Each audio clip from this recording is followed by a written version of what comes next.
you wake up feeling heavy and dehydrated.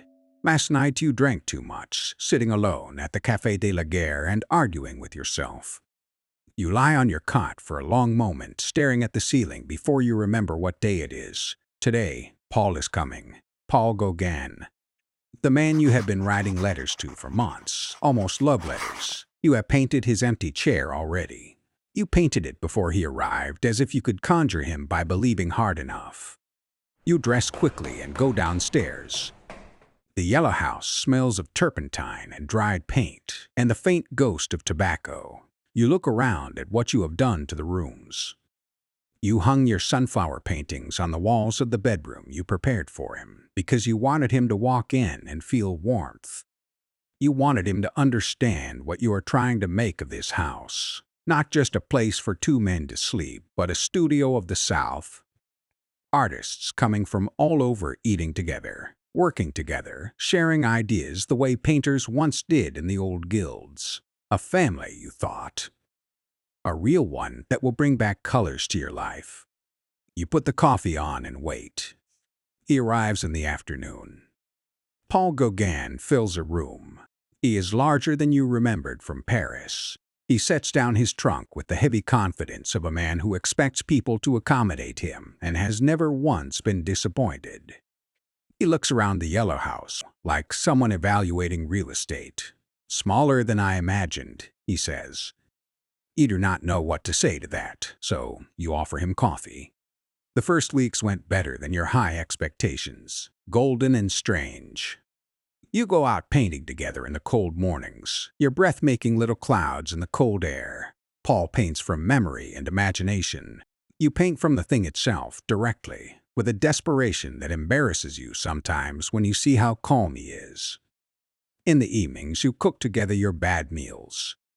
Mostly bread and beans and whatever cheap cuts the butcher will give you, and you sit at the table talking about painting until the candles burn down. But Paul is difficult. You are beginning to understand this. He rearranges your kitchen without asking. He criticizes your technique, not cruelly, but with the cool authority of a man who believes he is simply correct. He tells you that you work too fast, that you throw yourself at the canvas like a dog digging for a bone. Later that night, alone, you look at your paintings and you think maybe he is right, and you hate him more for that than for anything else. The arguments begin slowly. They are about small things at first. The way the house is organized, who should do the shopping, whether to go out or stay in. But underneath the small things is something larger and more frightening, a philosophical war. Paul believes an artist must be detached, a craftsman of illusions. You believe an artist must be destroyed by what he loves, must be so full of feeling that it pours out through his hands. You paint the night sky and see it moving and breathing.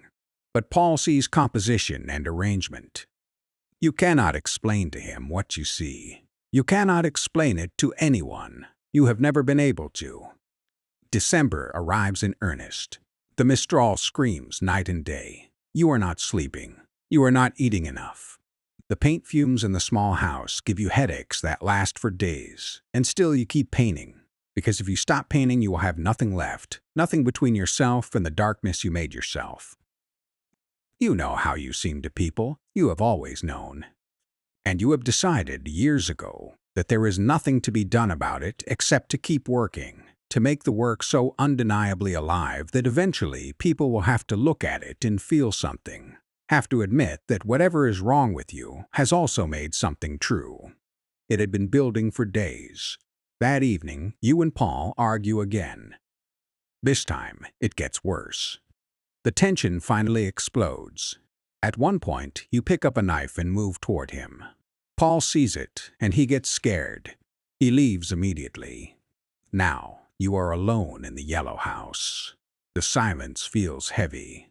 Everything you were trying to hold together is gone. He's leaving, just like everyone else. Sometime later, you break down. You take a razor and cut your own ear. After that, things become strangely calm. You wrap it in cloth and walk through the dark streets to a nearby brothel.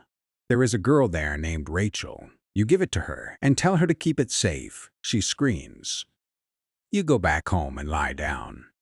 The next morning, the police arrive, then a doctor, and then peaceful silence. The hospital in Aros smells of carbolic acid and boiled linen.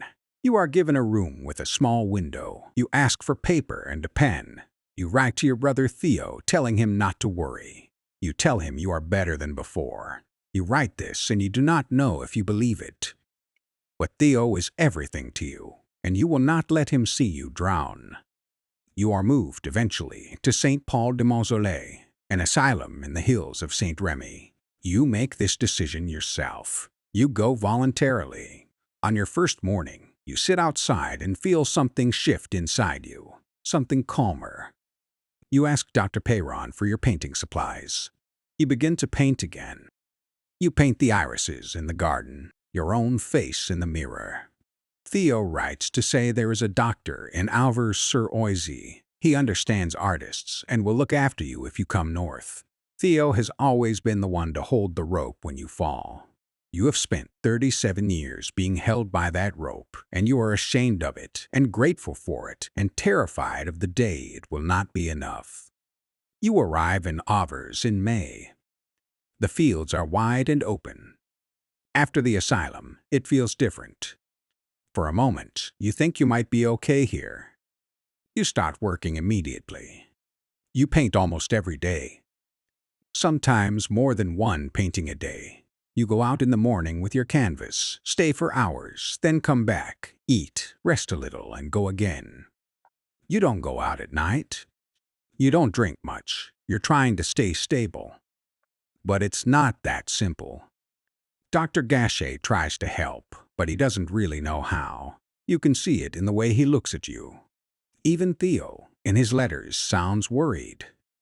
Money is always on your mind. Theo keeps sending it, but you know it's a burden. Your paintings are not selling. You sold only one. Everything else just piles up, unseen. July 27th, 1890. You walk into the wheat fields like you've done every day. The wheat is golden now. The sky is wide and heavy. You set up your canvas and begin painting the field, the path, the crows. At some point, darkness hits you again, but harder than any time. You reach for your pistol and bang, you fall in the field, the golden wheat stretching out around you. But you don't die there. Doctors fight to save you for 2 days, working against time and fate, but nothing can undo what has been done. On July 29th, you finally pass away, with your brother Theo holding your hand until the end.